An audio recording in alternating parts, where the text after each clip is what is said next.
ఈ రోజున మళ్ళీ కూడా ప్రభుత్వ ఆస్తిగా, ప్రజల ఆస్తిగా మారినటువంటి పరిస్థితి వాళ్ళు మనం గమనించాలి.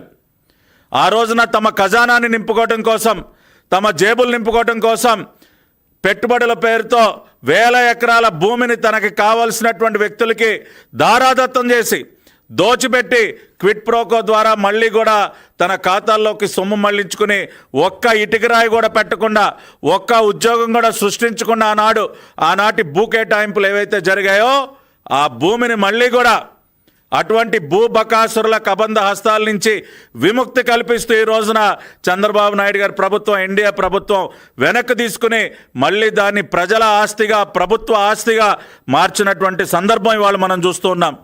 ఆ రోజున మీరు చూసినట్లయితే జరిగినటువంటి పరిణామాల క్రమం, జగన్మోహన్ రెడ్డి ఒక ముఖ్యమంత్రి కొడుకుగా ఆ రోజున వ్యవహరిస్తూ ఒక అనాథరైజ్డ్ పవర్ సెంటర్గా మారిపోయి, ఒక డిఫాక్టో సీఎంగా మారిపోయి ఆ రోజున అన్ని వ్యవహారాల్లో ఏలు పెడుతూ అనేక అక్రమాలకి పాల్పడినటువంటి సంగతి ఒక్కసారి మనం గుర్తు చేసుకోవాలి.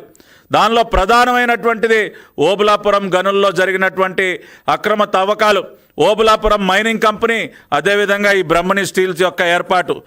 10/6/2007 బ్రహ్మణి స్టీల్స్కి మరి శంకుస్థాపన జరిగింది. దానికి ముందే నేను చెప్పినట్టు 8/6/2007 మరి జీవో నంబర్ 785 ద్వారా 10,760 ఎకరాల భూమి కేటాయింపు జూన్ 8, 2007 జరిగితే 8/6/2007 జీవో విడుదల చేస్తే 10/6/2007 శంకుస్థాపన కూడా చేసినటువంటి కార్యక్రమం. ఆ శంకుస్థాపన కార్యక్రమంలో స్వయంగా వైఎస్ జగన్మోహన్ రెడ్డి పాల్గొన్నటువంటి చిత్రం. ఆ రోజున ఏంటండి జగన్మోహన్ రెడ్డి గారికి ఉన్నటువంటి హోదా ఏంటి, అధికారిక హోదా ఏంటి? ఆ రోజుకి ఆయన ఉన్న ఒక ఎంపీయా, ఒక ఎమ్మెల్యేనా, ఒక మంత్రా? ఏ హోదాలో? ఒక అధికారిక కార్యక్రమంలో ఏ హోదాలో పాల్గొన్నాడు జగన్మోహన్ రెడ్డి? జగన్మోహన్ రెడ్డి మొట్టమొదటిసారి ఎంపీ అయింది 2009లో. మరి జూన్ 10, 2007 జరిగిన బ్రహ్మిణి స్టీల్స్ శంకుస్థాపన కార్యక్రమంలో ఇదిగోండి జగన్మోహన్ రెడ్డి గారు ముఖ్యమంత్రి, ఆనాటి ముఖ్యమంత్రి రాజశేఖర రెడ్డి గారు పక్కన నుంచి కొబ్బరికాయ తీసుకుని కొబ్బరికాయ కొడతా ఉన్నాడు.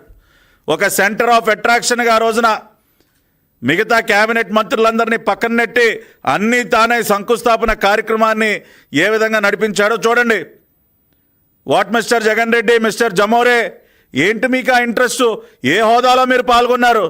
ఏ హోదాలో ఏంటి మీకు ఆ ఇంట్రెస్ట్ అని ఒకసారి ఆలోచిస్తే క్విట్ ప్రోకో మీ ఇంట్రెస్ట్ సార్. బ్రహ్మణి స్టీల్కి ఆ రోజున ఊరికనే కేవలం ఎకరా 18,500 రూపాయలకి 10,400 ఎకరాల భూమి ఊరికనే ఇచ్చారా మీరు? దేనికి ఇచ్చారు? దేనికి అంటే ఓబులాపురం మైనింగ్ కంపెనీలో ఏదైతే మైనింగ్ జరుగుతూ ఉందో దానికి సంబంధించి 50% మరి మీ బినామీలకు, మీ ఆప్తులకు చెందినటువంటి కంపెనీ అయినటువంటి Red Gold Enterprises, RR Global, Red Gold, ఈ కంపెనీలు ఏవైతే ఉన్నాయో, ఏమండి జగన్మోహన్ రెడ్డి గారు, జమోరీ గారు గుర్తుంది కదా? ఆర్ఆర్ గోల్డ్ ఏంటో, ఆర్ఆర్ గ్లోబల్ ఏంటో, రెడ్ గోల్డ్ ఏంటో, ఈ కంపెనీలు ఎవరై సార్? మీ ఆత్మ, మీ తాడేపల్లి ప్యాలెస్ గుమస్తా సజ్జల రామకృష్ణారెడ్డి సోదరుడైనటువంటి సజ్జల దివాకర్ రెడ్డికి చెందినటువంటి ఆర్ఆర్ గ్లోబల్ ఎంటర్ప్రైజెస్ మరియు రెడ్ గోల్డ్ ఎంటర్ప్రైజెస్ ఏవైతే ఈ కంపెనీలు ఉన్నాయో, దీనిలో ఉన్నటువంటి రెడ్ గోల్డ్ ఎంటర్ప్రైజెస్కి ఓబులాపురం మైనింగ్ కంపెనీ వాళ్ళు మైనింగ్ చేసేటటువంటి ఐరన్ ఓర్ ఏదైతే ఉందో దానిలో 50% Obulapuram mining company entered into an agreement with Red Gold Enterprises to deliver to them 50% or half the quantity of the mined ore at cost price. Obulapuram గనుల్లో తవ్వకాలు చేసి దాని ద్వారా వచ్చినటువంటి ఐరన్ ఓర్ ఏదైతే ఉందో 50% ఈ రెడ్ గోల్డ్ ఎంటర్ప్రైజెస్కి చెందుతుంది, రెడ్ గోల్డ్ ఎంటర్ప్రైజ్కి ఇవ్వాలి అని చెప్పి ఇదిగోండి మీరు చేసుకున్నటువంటి ఆ రోజున జరిగినటువంటి అగ్రిమెంట్ కాపీ.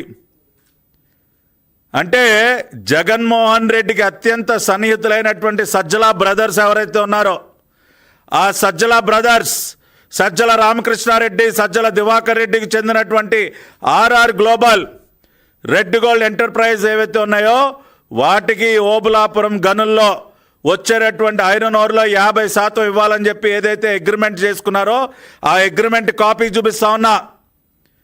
దీనికి ప్రతిఫలంగా 18,500 రూపాయల ఎకరానికి అత్యంత కారు చౌకగా మరి మీరు దాదాపుగా 10,000 ఎకరాల భూమిని బ్రహ్మిణి స్టీల్స్కి కట్టబెట్టిన మాట వాస్తవం కాదా ఆ రోజున?